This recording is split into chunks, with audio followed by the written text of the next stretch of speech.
Assalamualaikum warahmatullahi wabarakatuh. Perkenalkan, nama saya Fitriani Sari Kamila. Di sini saya bertugas sebagai moderator dari kelompok 4. Di sini kami akan menjelaskan terkait tentang surat berharga sebagai pemenuhan tugas untuk mata kuliah hukum perbankan dan surat berharga yang beranggotakan dari 6 mahasiswa reguler pagi semester 4. Sebagai permulaan, saya akan menjelaskan apa yang disebut dengan surat berharga. Menurut Undang-Undang Nomor 7 Tahun 1992 tentang UU Perbankan, surat berharga merupakan surat pengakuan hutang, wesel, obligasi, saham, sekuritas kredit, atau setiap derivatif, dan surat berharga atau kepentingan lain, atau suatu kewajiban dari penerbit dalam bentuk yang lazim diperdagangkan dalam pasar uang maupun pasar modal. Part selanjutnya yaitu terkait tentang fungsi dari surat berharga yang akan disampaikan oleh Saudara Amas. Fungsi surat berharga yang pertama adalah sebagai alat pembayaran atau alat tukar uang. Yang kedua, sebagai alat untuk memindahkan hak tagih atau diperjualbelikan dengan mudah dan sederhana. Yang ketiga, sebagai alat bukti hak tagih. Yang keempat, sebagai alat atau saran berinvestasi. Jenis-jenis surat berharga. A. Surat berharga dalam KUHD diatur dalam buku 1, titel 6 dan titel 7 KUHD yang berisi tentang yang pertama wesel, yang kedua surat sanggup, yang ketiga cek, yang keempat ada kwitansi dan promes atau tunjuk. Surat berharga di dalam KUHD. Yang pertama, wesel. Surat wesel adalah surat berharga yang memuat kata wesel di dalamnya, diberikan tanggal dan ditandatangani di suatu tempat, dalam mana si penerbit memerintah tanpa syarat kepada tersangkut untuk pada hari bayar membayar sejumlah uang kepada orang atau si penerima yang ditunjuk oleh penerbit atau penggantinya di suatu tempat tertentu. Syarat-syarat formil yang diatur dalam pasal 100 KUH Dagang adalah A. Kata wesel disebut dalam teksnya sendiri dan diistilahkan dalam bahasa surat itu. B. Perintah tak bersyarat untuk membayar sejumlah uang tertentu. C. Nama si pembayar atau si tertarik. D. Penetapan hari bayar. E. Penetapan tempat di mana pembayaran harus dilakukan. F. Nama orang atau pihak kepada siapa atau pihak lain yang ditunjuk olehnya pembayaran harus dilakukan. G. Tanggal dan tempat ditariknya surat wesel. H. Tanda tangan pihak yang mengeluarkan atau si penarik. Jika salah satu syarat tidak terpenuhi, maka surat wesel tidak berlaku kecuali dalam hal-hal berikut. Yang pertama, jika tidak ditetapkan hari bayarnya, maka wesel itu dianggap harus dibayar pada hari ditunjukkannya atau wesel tunjuk. Yang kedua, jika tidak disebutkan tempat wesel itu ditarik, maka tempat yang disebut di samping nama si penarik dianggap tempat ditariknya wesel itu. Yang terakhir, jika tidak ditetapkan tempat pembayaran, tempat yang ditulis di samping nama si tertarik dianggap sebagai tempat pembayaran dari tempat di mana domisi ditarik. Bagi surat wesel yang penyimpangannya tidak seperti di atas, maka surat wesel itu bukan wesel yang sah dan pertanggungjawabannya dibebankan kepada orang yang menandatangani surat wesel itu. Yang kedua, surat sanggup. Surat sanggup adalah surat berharga yang memuat kata accept atau promise, dalam mana penerbit menyanggupi untuk membayar sejumlah yang kepada orang yang disebut dalam surat sanggup itu atau penggantinya atau pembawanya pada hari bayar. Surat sanggup mirip dengan surat wesel, tetapi beberapa syarat tidak berlaku pada surat sanggup. Syarat-syarat surat sanggup yang diatur dalam pasal 174 KUH Dagang, yaitu yang pertama, dimuatkan dalam teks sendiri dan dinyatakan dalam bahasa. Yang kedua, janji yang tidak bersyarat untuk membayar suatu jumlah tertentu. Yang ketiga, penunjukan tempat, di mana pembayaran harus terjadi. Yang keempat, nama orang, kepada siapa atau kepada penggantinya, pembayaran itu harus dilakukan. Yang kelima, penyebutan hari penanggalan, beserta tempat di mana surat sanggup ditandatangani. Yang keenam, tanda tangan orang yang mengeluarkan surat itu. Yang ketiga adalah cek.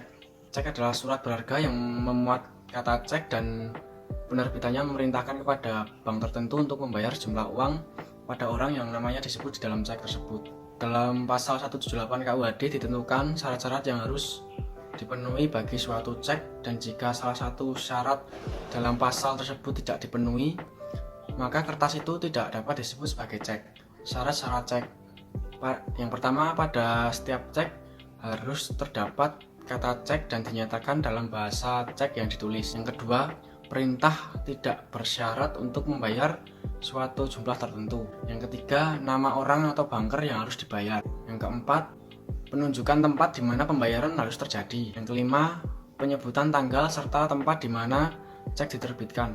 Yang keenam, tanda tangan dari orang yang menerbitkan cek. Yang keempat, kwitansi dan promes atas tunjuk. Kwitansi atas tunjuk yang dikemukakan oleh Mr. JHR Yevern Bergen yang dikutip oleh MI Pangaribuan adalah suatu surat yang ditanggali, diterbitkan oleh penandatangannya terhadap orang lain untuk suatu pembayaran sejumlah uang ditentukan di dalamnya kepada penunjuk pada saat waktu diperlihatkan. Dalam kwitansi atas tunjuk tersebut tidak disyaratkan tentang selalu adanya klausula atas tunjuk. Jenis-jenis surat berharga di luar Kitab Undang-Undang Hukum Dagang, yang pertama ada bilet giro, kedua travel check, ketiga credit card, keempat miscellaneous charge order atau MCO. Saya akan membahas satu persatu. Yang pertama adalah bilet giro.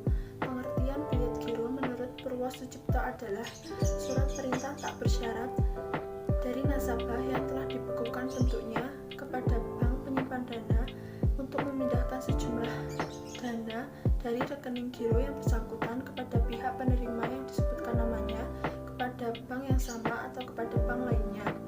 Dengan demikian, pembayaran dana bilet giro tidak dapat dilakukan dengan uang tunai melalui endorsement. Pernyataan tersebut menurut SK Direksi Bank Indonesia nomor 4/670/1. Kedudukan bilet giro dengan cek hampir sama, hanya bedanya cek adalah alat pembayaran tunai, sedangkan bilet giro merupakan alat pembayaran yang bersifat giral dengan cara memindah bukukan sejumlah dana dari si penerbit.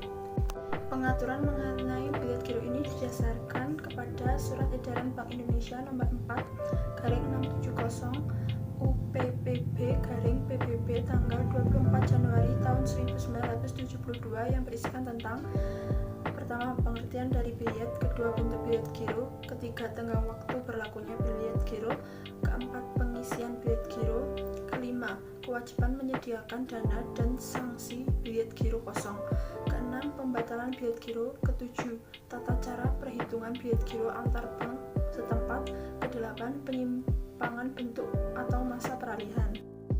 Jenis surat berharga di luar Kitab Undang-Undang Hukum Dagang yang kedua adalah travel check.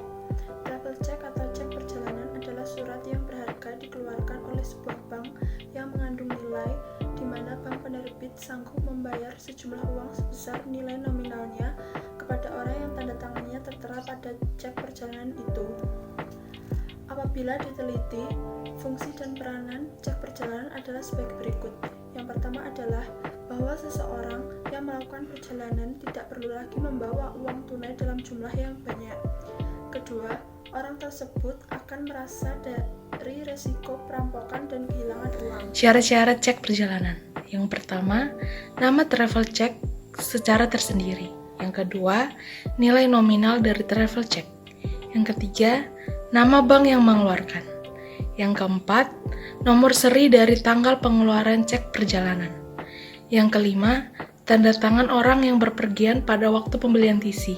Tanda tangan pada waktu penguangan cek perjalanan. Yang keenam, perintah membayar tanpa syarat. Yang ketujuh, dapat dibayarkan sebagai alat pembayaran yang sah. Yang kedelapan, tanda tangan dari bank penerbit. 3. Credit card. Credit card, kartu kredit adalah kartu plastik yang dikeluarkan oleh insurer, yaitu bank atau lembaga keuangan lainnya yang fungsinya adalah sebagai pengganti uang tunai. 4. Miscellaneous Charger Order, disingkat MCO. MCO adalah satu dokumen yang dikeluarkan oleh masing-masing maskapai penerbangan yang beroperasi secara internasional sebagai alat perintah membayar untuk mengisi kembali tiket, balance pembayaran, dan lain-lain. Tujuan mengeluarkan MCO tersebut adalah untuk penukaran, pemberian servis kepada orang yang memanfaatkan pesawat udara, dan merupakan pengamanan keuangan orang perorangan atau grup yang menggunakan fasilitas angkatan udara itu. Kasih video dari kami sebagai kelompok 4. Apabila ada pengucapan kata yang tidak sesuai, kami minta maaf. Assalamualaikum warahmatullahi wabarakatuh.